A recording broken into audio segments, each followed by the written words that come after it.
it's only noon, and already just weird eruptions have occurred all over the country. And with the oil monster now threatening nuclear war with North Korea. It's a damn good thing we didn't put Hillary Clinton in as president. You know, boy, are we lucky. She'd have us at war with Russia already, right? Of course she would. Jesus H. God. Anyway, Rex Tillerson, I'm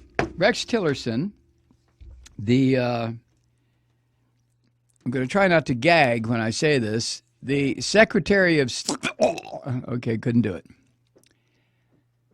Rex Tillerson, the U.S. Secretary of State, is in the Far East stirring up shit, whatever he can stir up. He's there to reassure Japan and South Korea that we will send millions of people into burning non-existence if necessary. He's there to assure China of the same thing. And he's also there to out crazy Kim Jong-un, the little prick that runs North Korea. And you know, I'm beginning to think, if you take a look at Kim Jong-un and Steve Bannon, they look like cousins. You think that's possible?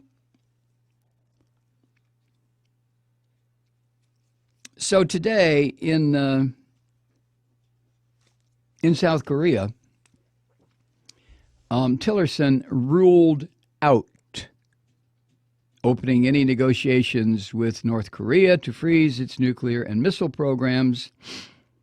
We're not going to talk to you. Oh, that makes sense. That's really great. I know it's difficult to talk to crazy people, but we talk to Trump, or Trump talks to us every goddamn day.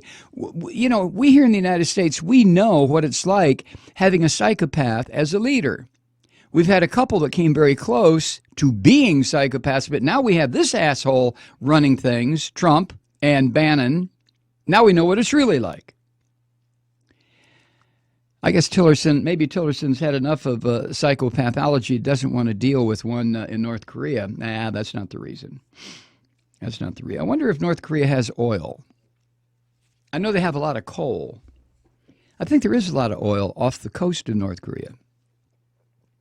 It's our oil. It just happens to be in their territory, right, Rex? Anyway, no negotiations, Tillerson said. And he also said that the fascist Trump and the dumpster diving Bannon might be forced to take preemptive action, quote, if they elevate the threat of their weapons program, end quote, to an unacceptable level. That's what Tillerson said. Now, let's keep in mind the North Koreans have something like I think the number is 3,000 artillery pieces sitting 30 miles inside North Korea across the DMZ.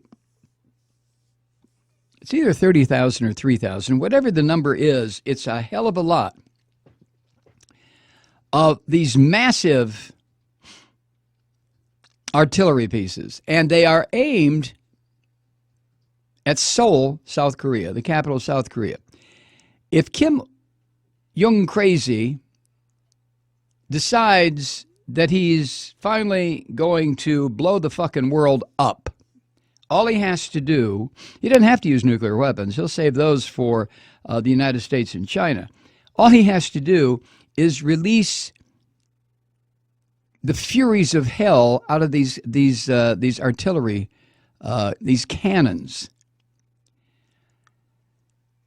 Now, if that happens, then the millions of people who live in that part of South Korea will be dead before the United States can launch a single aircraft.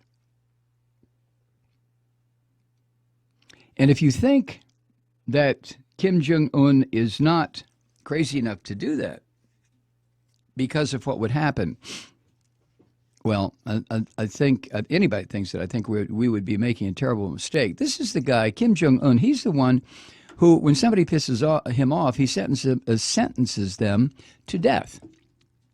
Now, how do they do it? How do they execute somebody in North Korea? Hanging? Nah, that's too civilized. Firing squad? That's too honorable.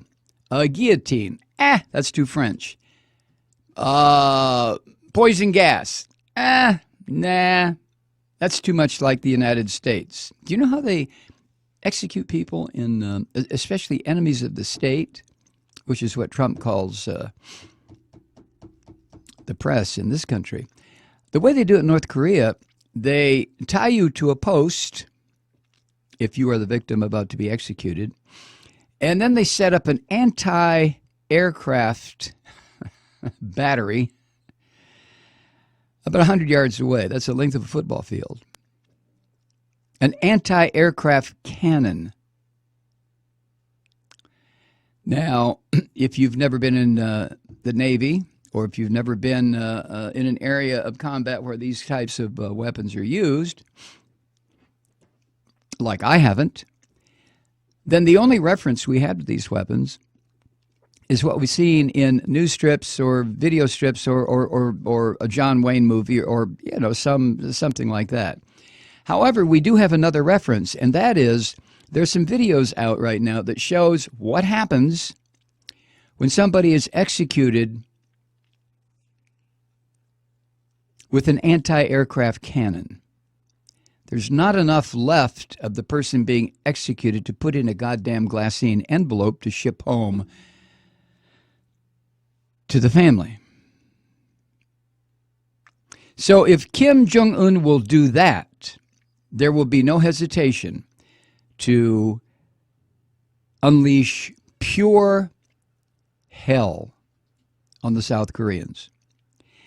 And the Trump administration is just the administration to push this crazy fuck into doing something like that.